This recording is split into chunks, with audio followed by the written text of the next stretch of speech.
Moratorium extension का जो case चल रहा है सुप्रीम कोर्ट में, वहां पे बैंक और सेंटर बार बार ये क्यों बोल रहे कि एनपीए के ऊपर जो स्टे ऑर्डर लगा हुआ है उसको हटा दिया जाए। क्या बैंक खुद से एनपीए घोषणा करना चाहता है अपने लोन को, या बैंक क्यों कर रहा है, क्यों अपने पैर में कुल्हाड़ी मार रहे कि इतना दिखा रहे कि मेरे पास इतना एनपीए है, या फिर बैंक का आगे का प्लान क्या है, और या फिर क्या हो सकता है अगर बैंक या सेंटर के फॉर्म में रिजल्ट आया, सुप्रीम कोर्ट का जो जजमेंट है बैंक या सेंटर के फेवर में आया और सुप्रीम कोर्ट एनपीए के ऊपर जो इंटरिम ऑर्डर है वो हटा दिया और मॉरिटोरियम एक्सटेंशन देने से मना कर दिया, तो उस सिनेरियो में आपका लोन, जो लोन मॉरिटोरियम पीरियड के बाद मतलब अगस्त 31 के बाद से एक भी ईएमआई पे नहीं हुआ, सबका लोन का क्या होगा, कोई कानूनी एक्शन होगा कि नहीं, एनपीए क्या होगा।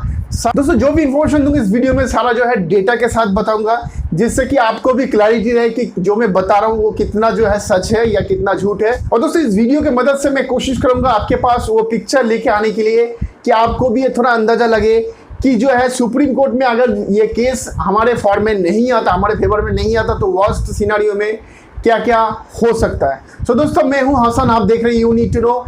वीडियो अच्छा लगे तो लाइक कर दीजिएगा। मेरे चैनल पे क्रेडिट कार्ड, बैंकिंग, फाइनेंस और मॉनिटोरियम वीडियो आगे भी देखने के लिए दोस्तों सब्सक्राइब बटन को जरूर जो है प्रेस करके ब्लैक कर दीजिएगा। तो चलिए दोस्तों आप वीडियो को जो है स्टार्ट करते हैं। देखिए दोस्तों, सेंटर और रिजर्व बैंक का एक ही कहना है कि हम और अलग से मॉनिटोरियम एक्सटेंशन नहीं दे सकते हैं।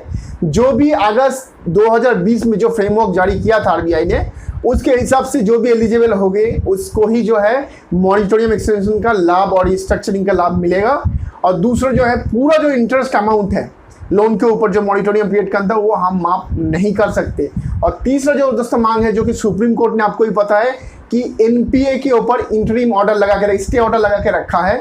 जो भी लोन 31 अगस्त 2020 तक एनपीए में नहीं गया था, वो सारे लोन के ऊपर स्टे ऑर्डर लगा के रखा है कि एनपीए घोषणा नहीं किया जाएगा बैंक या एनबीएफसी के द्वारा तक इस केस का सुनवाई सुप्रीम कोर्ट में कंप्लीट नहीं होता है। तो आपको पता होगा कि एनपीए अगर कोई भी बैंक का बढ़ जाता है तो बैंक जो है प्रेशर में आ जाता है, बैंक का ऑपरेशन भी बंद कर देता है आरबीआई, या फिर उसका लाइसेंस भी कैंसिल हो सकता है। ये सब मैं क्यों बोल रहा हूँ, क्योंकि पिछला ही जो इंसिडेंट है, बहुत सारा एग्जांपल है जिसके थ्रू आप समझ सकते हो। एग्जांपल के तौर पे मैं बता सकता हूँ, 1 महीने भी नहीं हुआ लक्ष्मी विलास बैंक का जो है ऑपरेशन बंद कर दिया गया 7 दिसंबर को, 2-3 दिन पहले की बात कर रहा हूँ, जिसका ग्रॉस एनपीए था, यहाँ पर आप देख सकते हो moneycontrol.com जो साइट है वहाँ पर जाकर आप खुद भी चेक कर सकते हो, 25% ग्रॉस एनपीए हो गया था। तो वो एनपीए देख के जो है इसका ऑपरेशन बंद कर दिया गया। 2 दिन पहले और एक बैंक का जो है लाइसेंस भी जो है कैंसिल कर दिया गया है, बैड लोन या फिर उनका जो पूंजी है वो कम होने के कारण।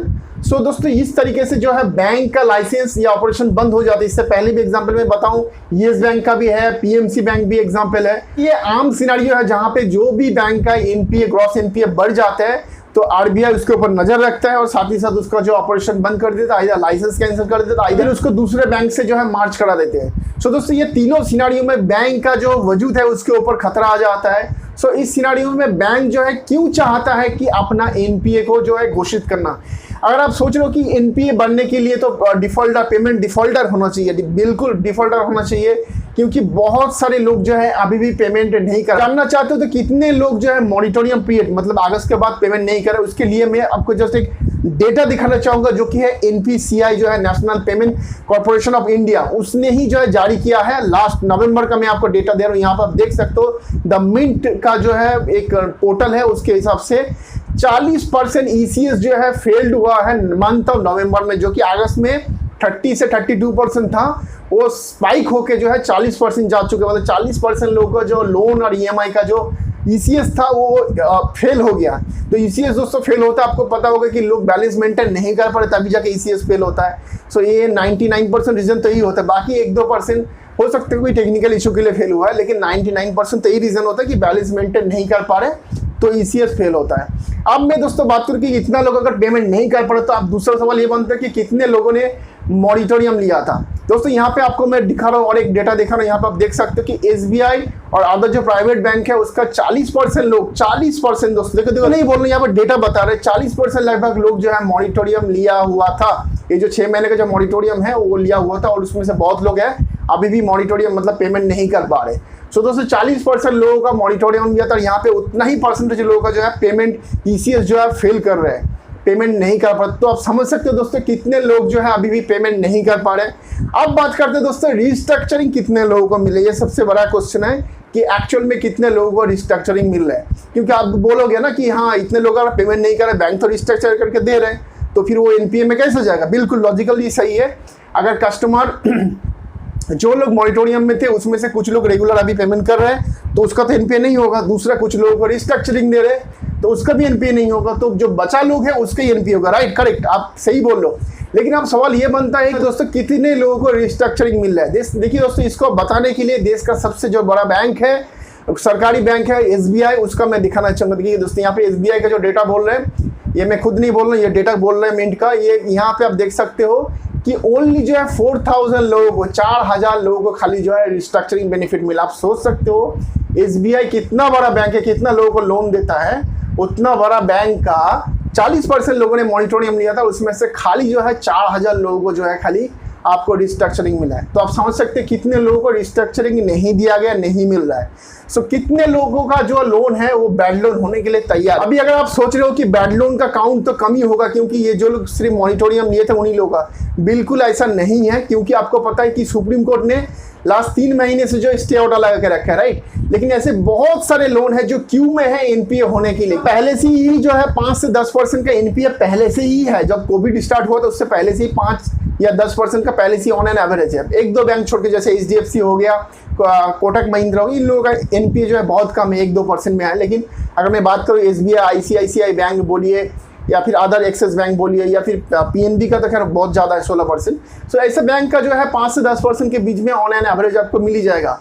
पहले से ही एनपीए था। इतना लोग अगर आपका पेमेंट नहीं करेगा तो आप सोच सकते हो कि एनपीए परसेंटेज कितना बढ़ेगा। और एनपीए का काउंट अगर ये आप सोच रहे हो कि सिर्फ कोविड के लिए नहीं, कोविड से पहले भी जो है बहुत सारे लोन जो है एनपीए होने के लिए क्यू में है। क्यों? एज पर सुप्रीम कोर्ट गाइडलाइन फरवरी मंथ से जो लोगों ने लोन लिया था उनका सारा लोन जो है मॉनिटोरियम के पीरियड के अंदर था और जिसके चलते उनके एनपीए घोषित नहीं हुआ था। और वो सारे लोन जो है एनपीए घोषित बैंक नहीं कर सकता। सो आप दोस्तों समझ सकते हो कि 7-8 महीने से बैंक का जो एनपीए जनरेट करने का जो प्रोसेस है वो रुका हुआ है। दोस्तों सुप्रीम कोर्ट ने ये स्टे ऑर्डर हटा लिया। जैसे स्टे ऑर्डर हटाएंगे, ये 7 महीने का एक साथ जो 40% लोग पेमेंट नहीं करे उसका और प्लस ये पहले का जो 7 महीने का जो क्यू में है वो एक साथ जो है डेटा में चलेगा।